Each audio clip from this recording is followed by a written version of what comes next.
ఎన్నికలు ఏవైనా అడ్డదారులు తొక్కి గెలవాలనుకోవటం టీడీపీకి ముందు నుంచే అలవాటు. మోసాలు చేయటం, అది కుదరకపోతే బెదిరింపులకు దిగడం వారికి కొత్తేం కాదు. సార్వత్రిక ఎన్నికలు ముగిసిన నాటి నుంచి ప్రతి స్థానిక ఎన్నికల్లోనూ ఇదే తంతు. తాజాగా వైఎస్ఆర్ జిల్లాలో జరగబోయే జెడ్పీటీసీ ఉప ఎన్నికల్లో కూడా టీడీపీ నేతలది అదే తీరు. ఒంటిమిట్ట జెడ్పీటీసీగా ఉన్న ఆకిపాటి అమర్నాథ్ రెడ్డి రాజంపేట ఎమ్మెల్యేగా గెలుపొందడంతో ఆ స్థానం ఖాళీ అయింది. దీంతో పాటు పులివెందుల జెడ్పీటీసీ మహేశ్వర్ రెడ్డి మృతి చెందడంతో 2 జెడ్పీటీసీ స్థానాలకు ఎన్నికల కమిషన్ ఉప ఎన్నిక నోటిఫికేషన్ ఇచ్చింది.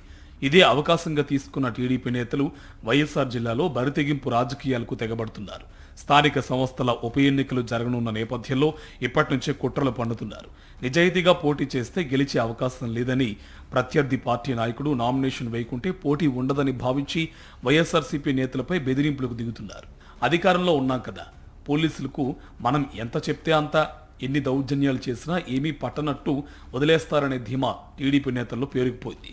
ఇంకే విచ్చలవిడిగా అరాచకాలు చేయొచ్చు అని కూటమి నేతలు ఇష్టారీతిన వ్యవహరిస్తున్నారు, బెదిరింపులకు దిగుతున్నారు.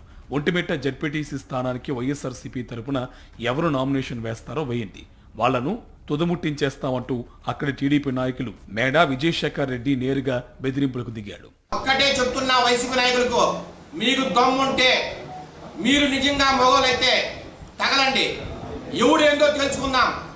ఒంటిమిట్టలో మీకు డిపార్ట్ కాకుండా చేయకపోతే నా పేరు మేడా విజయశేఖర్ గారిని కూడా మరొక్కసారి హెచ్చరిస్తూ, రౌడీజాలు కాదు, ఎవరినైనా తుది ముట్టించకపోతే మేము తెలుగుదేశం నాయకులేమే కాదని కూడా ఈ సందర్భంగా హెచ్చరిస్తున్నాం. బెదిరించి వైఎస్ఆర్సీపీ నేతలు నామినేషన్ వేయకుండా చేసి ఏకగ్రీవం చేసుకోవాలనే ఉద్దేశంతో ఆయన చేసిన వ్యాఖ్యలు ఇప్పుడు వివాదాస్పదంగా మారాయి. అసలు కూటమిలో ఏ పార్టీకి అక్కడి జెడ్పీటీసీ అభ్యర్థిత్వం ఇస్తారో కూడా తేల్చుకోలేని దుస్థితిలో ఉన్నారు. ఓవైపు టీడీపీ మేమే పోటీ చేస్తామంటుంటే జనసేన ఈసారి బరిలోకి దిగాల్సిందేనని పట్టుబట్టింది. ఇంకా అభ్యర్థి ఎవరో కూడా తేల్చుకోలేని స్థితిలో ఉన్న కూటమి నాయకులు మాత్రం వైఎస్ఆర్సీపీని కట్టడి చేసేందుకు ముందుగానే బెదిరింపులకు దిగుతున్నారు. ఈ అంశంపై జిల్లా ఎన్నికల అధికారులు కానీ పోలీసులు కానీ కనీసం పట్టించుకున్న దాఖలు లేవు. ఓవైపు ఎన్నికల కోడ్ ఉన్నప్పుడు వివాదాస్పద వ్యాఖ్యలు చేస్తున్న వారిపై కట్టడి ఏదనేది స్థానికులు ప్రశ్నిస్తున్నారు.